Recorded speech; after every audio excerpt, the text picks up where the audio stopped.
नमस्कार दोस्तों, मैं महावीर प्रसाद बीकानेर संभाग अपडेट पर और आज सूरतगढ़ में आए हुए हैं। और सूरतगढ़ में आने का जो विज़न है वो अभी जिस तरह से राजस्थान के अंदर परीक्षा परिणामों जारी हुए, उनमें जो बच्चों ने टॉप किया है उनके साथ व्यक्तिगत रूप से अपनी जानकारी भी लेने आए हैं कि किस तरह से वो उन्होंने तैयारी की है, किस तरह से अपना शेड्यूल बनाया है। आप मेरे साथ देख सकते हो कि पूरा परिवार इस समय मेरे साथ मौजूद है और ये परिवार उस जगह मौजूद है। पीछे भी आप देख रहे हो कि स्टडी रूम, जहाँ भूमिका सोनी ने तैयारी भी की है। जो नवीन आदर्श विद्या मंदिर जो हिंदी मीडियम स्कूल है सूरतगढ़ उपखंड क्षेत्र में टॉप किया है हिंदी मीडियम में, क्योंकि बहुत से विद्यार्थी और बहुत से अभिभावक ये सोच रहे हैं कि इंग्लिश मीडियम ही सबसे फर्स्ट प्रायोरिटी में है, लेकिन हिंदी मीडियम इस बार उपखंड क्षेत्र में टॉप किया है भूमिका सोनी ने।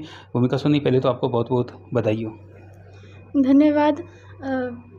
भूमिका सोनी, बात करें किस तरह से आपने तैयारी की और किस तरह से आपने शेड्यूल बनाया, क्योंकि पीछे हम देख रहे हैं किताबों का एक बड़ा, ऐसे लग रहा है जिस तरह से किसी पुस्तक भंडार में आए हुए हैं।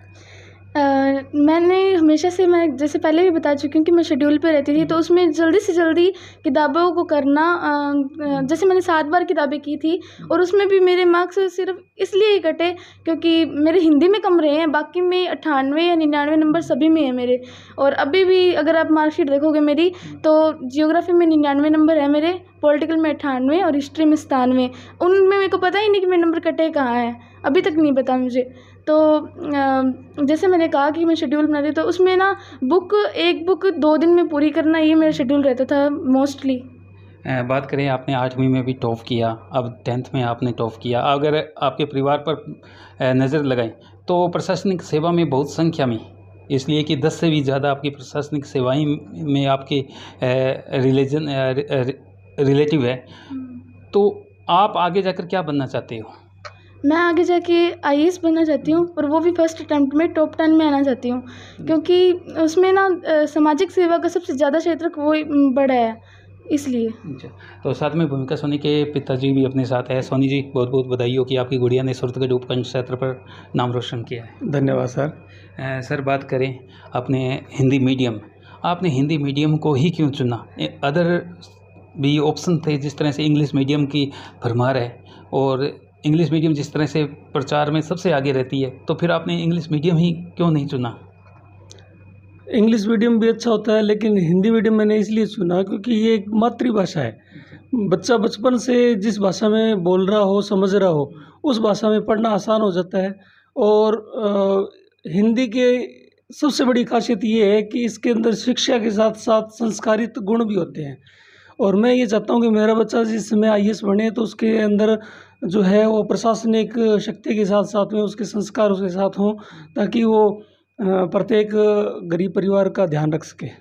सर, संस्कार की बात आती है, आज अगर हम नई जनरेशन को देखते हैं तो वो संस्कार से कोसों दूर है। वो ज़्यादातर अपने सेल फोन में चिपके रहते हैं, या टीवी में या सिनेमा में चिपके रहते हैं, या फिर कुछ गलत दिशा में भी चले जाते हैं, चाहे वो नशा हो चाहे कुछ भी है। तो संस्कार किस तरह के होने चाहिए बच्चों में, और संस्कार के साथ साथ परिवार का कितना रोल होना चाहिए साथ में? संस्कार बच्चे के अंदर शुरू के अंदर, जब बच्चा छोटा हो तो उसी समय यदि उसको थोड़ा पूजा पाठ की तरफ या मंदिर ले जाना, ये चीज़ दिखा दें। बच्चा जब शुरू में झुकना सीख जाता है तो वो बड़ा होके भी झुकेगा, सबके सामने झुकेगा। ये सबसे बड़ा जो है माता पिता का गुण होना चाहिए कि बच्चे को ये सिखाएं, पूजा पाठ के बारे में, उसके अपने जो सनातन धर्म के बारे में बताएं, ताकि वो बच्चा जो है अपने धार्मिक गुणों को ग्रहण करे, और बड़ा होकर जब वो कामयाब हो तो उस समय जो है उसके गुण, उसके शक्ति का उपयोग करने में काम आए। अभी आपने पीछे देखा कि परीक्षा फल जैसे रिजल्ट आए थे, काफ़ी रिजल्ट भी आए थे, चाहे यूपीएससी में बेटियां भी अव्वल दर्जे पर थी। और आज अगर सूरतगढ़ पर नज़र लगाएं तो 12वीं आर्ट के अंदर एकता वर्मा, या फिर इंग्लिश मीडियम में अपने देखे genius public school Sejal Chaudhary, और आज भूमिका सोनी टॉप पर है। तो जो पहले सोचते थे कि बेटियां एक अभिशाप है, उन अभिभावकों को क्या कहना चाहोगे जिनकी सोच सिर्फ बेटों तक ही सीमित है आज भी? मैं ये चाहता हूँ कि अभिभावक जो है वो अपने दिमाग से ये चीज़ निकाल दें कि बेटियाँ कुछ नहीं कर सकती। आज के समय में बेटियाँ जो है वो सबसे टॉप पर रही है। चाहे आप किसी भी एग्ज़ाम का जो फाइनल लिस्ट है वो उठा लो, उसका कारण ये है कि बेटियों के अंदर धैर्य, संयम और जो मेहनत करने की जो ताकत है वो ज़्यादा होती है बेटों की अपेक्षा। बेटों को अन्य काम भी होते हैं, बेटियों को जो है सिर्फ पढ़ाई के अलावा अन्य कोई काम नहीं होता, इसलिए वो उसके कारण आगे बढ़ती है। बाकी जो बच्चियाँ पढ़ती है उनके दिमाग में ये भी होता है कि आने वाला समय हो सकता है ख़राब हो, तो मैं अच्छी पढ़ के अधिकारी बन जाऊँ तो मुझे कोई परेशानी नहीं होगी। इसी बीच भूमिका सोनी के माताजी हमारे साथ है जो हाउस वाइफ है, क्योंकि इसमें सबसे ज़्यादा अहम रोल और बेटी पर सबसे ज़्यादा गतिविधियां भी उनकी माताजी नज़र रखती है। तो माताजी, भूमिका सोनी के आप माताजी, और पहले तो आपको बहुत बहुत शुभकामनाएं। बहुत बहुत बधाई। किस तरह से भूमिका सोनी पर आपने यानी कि उसे पढ़ाई के लिए प्रेरणा दी? जी, भूमिका सोनी है जो बचपन से ही पढ़ाई को लेके बहुत अच्छी थी। अच्छा। 5वीं तक तो मैंने बिल्कुल भी ध्यान नहीं किया बेटी पे कि ना ये इतनी अच्छी है।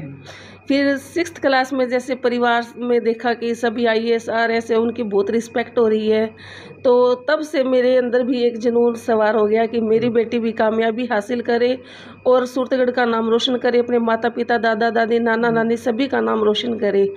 तो इसकी पढ़ाई को देखकर तब से मैं इसके साथ हूँ, इसके हर कदम पे साथ हूँ। और इसको क्या है, पढ़ाई के अलावा और कोई चीज़ में इंटरेस्ट भी नहीं है। यानी कि आपने भी शिक्षा की है सिर्फ 10वीं तक, लगाव नहीं था कि हमें आगे भी पढ़ाई करनी है, लेकिन अब बेटी पर बड़ा फोकस आपने दिया है कि बेटी को अपने प्रशासनिक सेवा में भी भेजना है। तो कहाँ तक ये लगाव रहेगा? जब तक हिम्मत है तब तक उसके साथ रहूँगी। कोई भी मेरी बेटी के ऊपर परेशानी ना आए, उसका हर तरह से सहयोग करूँगी, चाहे पूरी रात जागना हो, चाहे इसके लिए कुछ भी करना हो। बेटी को IAS ही बनाना है और इसके ऊपर कोई दबाव नहीं डाला गया कि इसको IAS ही बनना है। इससे पूछा गया कि आपकी किस चीज़ में रुचि है, तो इसने कहा कि मेरे को सिर्फ IAS ही बनना है। और इसके लिए इसका पूरा परिवार इसके साथ है, इसके भाई बहन, इसके मम्मी पापा, हम सब, नानी नाना सब, दादा दादी सब इसका सहयोग करते हैं, इसके बुआ सब सहयोग करते हैं कि इसको कोई चीज़ की, किसी चीज़ में कोई चीज़ को लेकर दिक्कत ना हो। सब परिवार एकजुट है। तो भूमिका सोनी जी, एक और लास्ट सवाल है मेरा कि जिस तरह से आप बचपन की बात करते हैं, बचपन में आपको सिर्फ किसी और में भी फोकस था कि जिस तरह से अपने को कोई होता है कि सिंगिंग में या चित्रकला में या मेहंदी कला में या जो भी है, तो इसके अलावा कोई आपकी रुचि?